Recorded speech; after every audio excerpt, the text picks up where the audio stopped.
Well, a Massachusetts school district today saying that it will rethink its new policy of making condoms available to children who are just learning how to read. It is a story that we've been following very closely here on America Live, and needless to say, it is creating a lot of heated debate. Just seems it's a little too young.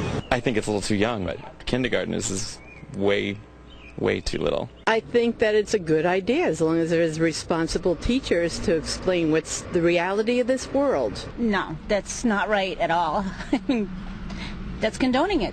I think there should be an age limit, first of all, and then even with certain ages, it seems to me the parents would have a right to know. I think that, the parents have a right to know. That's completely bizarre. Okay. Completely bizarre. Even for Provincetown, huh? Even for Provincetown. Even for Provincetown. Well, joining us now is Brett Singer, a contributor with ParentDish.com. All right, Brett. They tell me you actually support this policy. That's crazy talk. It's not, let's back up a little bit here. First of all, they're not trying to replace the 3 R's with a triple X. This is not about, there's not some secret agenda to try and force condoms into the hands of kindergartners. Who cares? They're offering them. They're offering them, but here's the thing. What is the right age? And I don't know the answer to that. No, I agree with you, 100%. Not 10. There was a public hearing at the beginning of the month, and nobody showed up.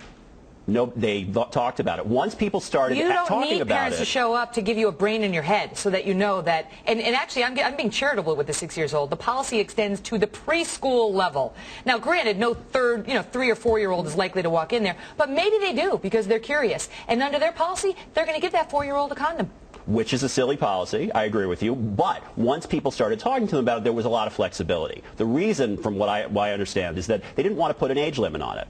And it's hard to argue against. Why not? Well, what is the age? That's the question that I can't answer. There are girls... I'll throw out a possibility. How about the age of consent in Massachusetts, which is 16? Because anything under that is a felony.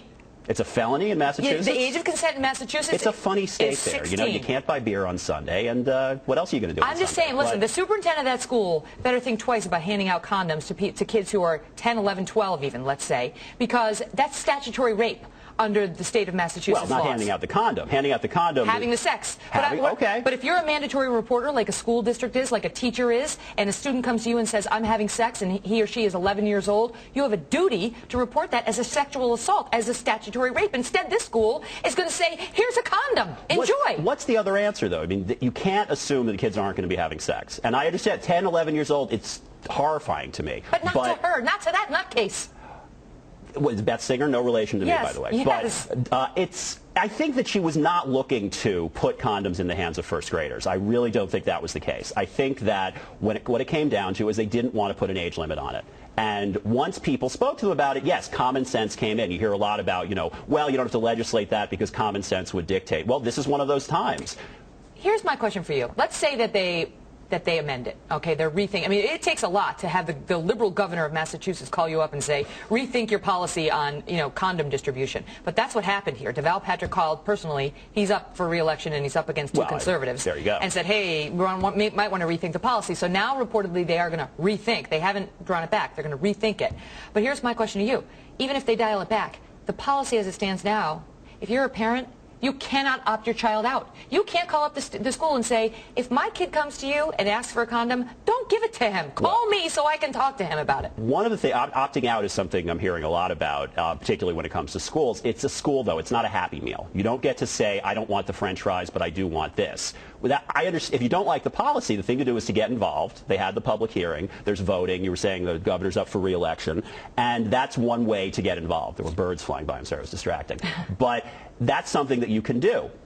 The fact is, you can't go to your school and say, I only want them to do this, but then they don't have to do this. This isn't the same as saying, I don't want evolution taught to my child in school. I understand not allowing the parents to mess with the classroom lessons because they need a uniform curriculum. But this is something above and beyond. I mean, in most schools, you can opt your child out of sex education because a lot of parents believe that's for the parents to teach the children and not for these school districts. Why isn't this the same? Why should the school district be allowed to give a child a condom if the parent says, I don't want that? If the parents were doing their jobs at home, then there wouldn't be as much teen pregnancy. The fact is it's very important to have sex education in school. I mean, if you can't let kids opt out of that. What if the parents don't teach it to them? Which is going to happen. A lot of parents are very uncomfortable. I'm not looking forward to having that talk with my kids. I'm going to do it. because I know that that's what you have to do. I remember when my mother did it, and it's a horrible memory. What if this were birth control? What if this were the birth control pill that they were just giving out to young girls? You need a prescription for the birth control pill. I see. So that's different. So that you actually agree is different. Well, I think that would be going too far, but that's also something that, listen, it makes sense to have them available. The question becomes what age, and I think that's a valid question. Wow. What age do you say? I honestly don't know, because the thing is, I know that there are kids out there. There was a story, it was in Britain, I think, and there was a very, very young couple. Yes. Was it 12 or 13? That's an outlier. That is an outlier. You're going to tell me that a vast majority... I went to high school in New York City. Provincetown is different, but it's not that different. Don't tell me the 10-year-olds are having a lot of sex in I went to high school in New York City. There's things I wish I didn't know. And there's a lot... I'm not saying it happens all the time. In Provincetown, you're going to learn it all from your school nurse, apparently. All right. We'll see if they rethink the policy. Brett, thanks so much for coming on. Thank you. It's a pleasure talking to you. Well, former Vice President...